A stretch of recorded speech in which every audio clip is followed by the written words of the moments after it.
tight, and this will stay on forever. Forever-ish. Hi everyone, it's Miss Kate. And Miss Hazel. Today we're going to learn something and make something that's really pretty. Oh, that's fun. I think that's great. So this is what we're going to end up making. Oh, that's very pretty, Look at Miss this. Kate. Our friend Ornella came up with this really great idea to remember a woman whose name was Henrietta Lacks. She was a mom in the 1950s, so kind of a long time ago. And when she was sick, some doctors took some cells out of her body and then ended up replicating them. So they made them over and over again without her knowledge, without her family's knowledge. Right. And it is because of those cells we actually have a lot of cures and vaccines for things that maybe wouldn't have happened. But so we want to honor her and her family and Henrietta Lacks. Ornella thought, what if we made something that was sort of DNA-ish with this curly Q around here, something pretty that we can hang up and we can always remember the important contribution that she made toward medicine. So here we go. So this, we're starting with this. This is a piece of floral wire. We twisted the top. That's going to be the hook part to hang it up. We have this, and then we're using fishing line. So if anyone fishes in your family, ask if you can borrow a piece of fishing line, because you don't need very much of it. So I'm going to measure about down to the bottom, and then here are scissors. Cut it off. It's very hard to see, Miss Kate. Yes, it's very hard because fishing line is practically clear. So I can see it's just a little line, but this is what it is. I'm going to show you a really cool knot that you may be able to figure out. Hopefully you can see it. But it is called a fisherman's knot, I think. Ornella taught me how to do it. So we're putting it through the loop, like it was a needle, putting it through that. I'm going to hold it, I put it through, I'm going to twist it 6 times. 1, 2, 3, 4, 5, 6. And then carefully, this is something you're going to need help with until you get the hang of it. I'm getting the very end. I'm going to put it back through the eye at the top of the wire. You probably all have really good eyes. My eyes are a little tired and old, so they may not work as well, but I'm able to do it. Put it through that, and then now I've got a little bit of a loop in here, which I'm going to try and find. I'm going to put it back through there, and this is going to make it super tight. So it won't fall off, because you can hang this outside. Yes, you could hang it outside. So you it's could hang it in your weatherproof. bedroom. You can do whatever you want. But now I'm going to pull it tight, and now this thing will not come off until we want it to come off. See if you can do this. Miss Hazel wants me to show you this. I don't know if I'm going to get it through here. So now I'm going to put this, we're going to show you this so you can see what it's like. So I poke it through the hole, and then I'm going to twist it 6 times. 1, 2, 3, 4, 5, 6, and then take the end while it's still all curled up. I'm going to poke it back through the hole, through the eye. Yeah, that was better.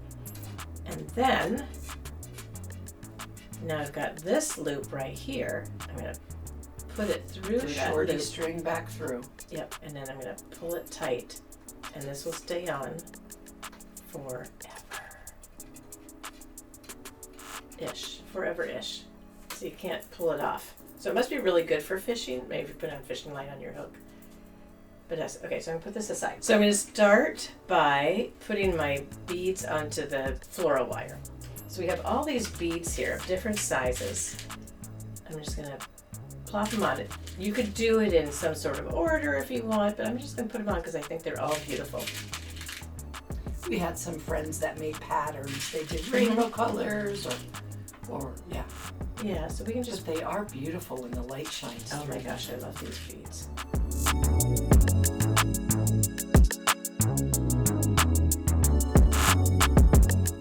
Okay, so this is going to take a little bit of time. So Miss Kate, where do you get your ideas for your art projects? Well, this one I got from Ornella. This was a Ornella project that we're doing. Sometimes I look online to see what other people are doing, and I borrow their ideas. So those aren't the ones that we do here with you. But sometimes we look to see what other people are doing to give us some good ideas. Sometimes we look at all the stuff that we have, because we have a lot of stuff, and we try to figure out what can we do with the stuff. And then also, I really love going to museums, so I like to be inspired by different artists. What about you, Miss Hazel? Well, I think too, if you end up having an artist eye about life, wherever you are, you're looking at things. You see a really cool leaf and you think, wow, look at the veins in there. What could I do in nature that's like that? Or looking at the sunset and the colors that you see around you. So that happens a lot with me. It's important to maybe just be observant, because something might pop up and you think, oh, I want to do an art project about that.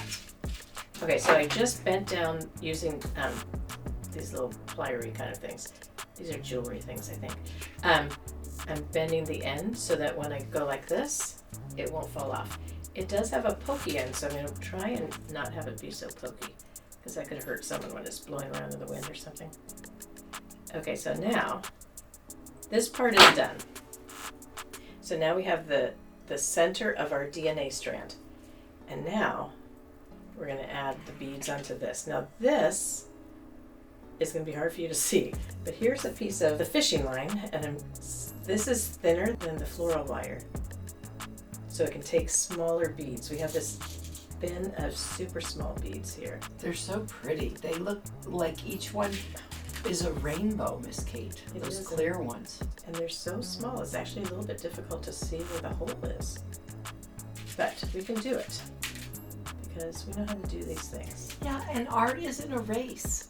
No. Like if you get tired of doing something, you can always come back to it. That's true.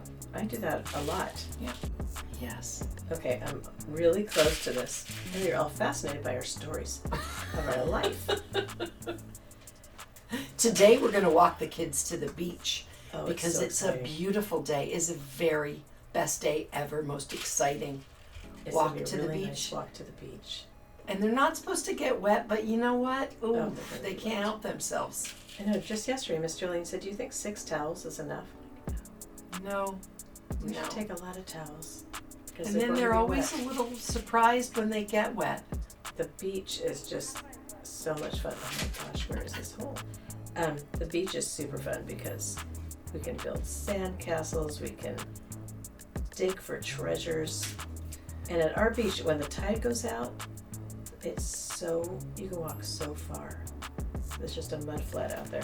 Okay, I'm gonna stop here because I have to put on the last piece. The most exciting part of this is this rainbow. Look at this. Ooh. We use these in a lot of things that we make that are crystallized kind of things, but they're so pretty. Okay, so now I'm going to attempt. knots? Yeah. So I'm going to attempt this. Actually, how am I going to do this? I don't think I'm going to do that at all. I think I'm just going to tie a knot because this is going to be really hard to do it on here. Okay, so what I'm going to do is I'm going to push it back through this last bead. I'm making this up as I go along. Just need to make sure it's secured on there. Exactly. Okay, you've got this, Miss Kate. Oh, I totally do. Okay, so now I thought I was going to try the fisherman's knot Twist it again. 6 times. Yeah, I don't think I can get that back in there that way. So I have to keep this pretty tight. Okay. But it's all going to be good. Whatever it is, it's going to be so pretty that everyone's going to be amazed when it's hanging out outside. This is one of those projects when parents and guardians come to pick up their children and they say, look what I made. Everyone's like, whoa. I know, you made that? It's so pretty. Like when we made the, not that it was pretty, but when we made the clocks earlier this year, people were so excited about that. They were impressive, yeah. Yeah. Okay, I'm going to leave it like that for now. Okay, all right, now. let's see. Now what's next? Okay, so the next part is, wait for this, we're going to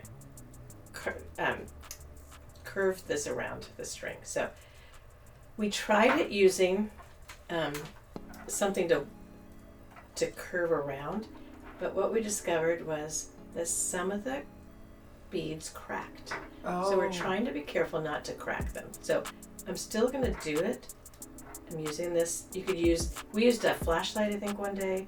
What else did we use? We tried a bunch of things, Miss Ornella and I did. Mostly Miss Ornella. A glue. But now I'm using a glue stick.